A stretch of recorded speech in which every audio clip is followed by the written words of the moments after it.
و حرف بعدی که اعراب گذاری میکنیم جه. حالت نوشتاریش هم به همین صورت هست. حرف اول جه، حرف دوم جه ها و حرف بعدی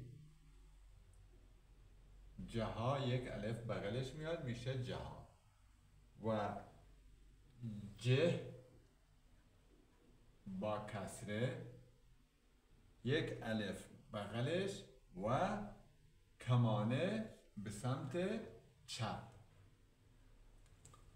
و جه هی کمانه به طرف راست و ویریگول میشه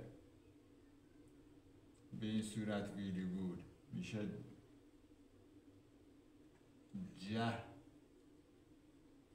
جه با کسره و اگر ویرگول برعکس بشه به این صورت جو هو خونده میشه و اگر همین ویرگول بالاش بیاد خونده میشه جه هو میشه جهی و اگر ویرگولا دوتا باشه خب الان جهو درسته. ویرگول بالا باشه میشه جهی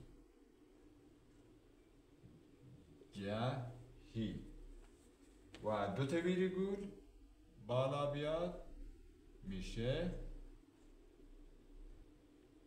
به این صورت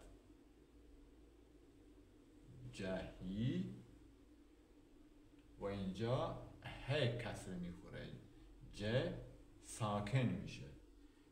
اینا در کلمات که نوشته بشه اونجا بهتر تلفظ میشه. اینجا یه خورده تلفظش برای من هم سخت هست و حرف بعدی یه ویرگول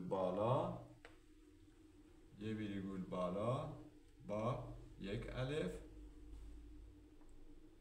میشه جهو و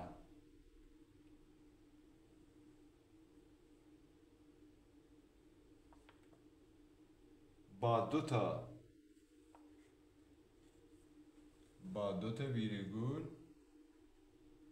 جه این بازم ه ساکن میشه و بعدی جهن یه نکته بالا بعدی هم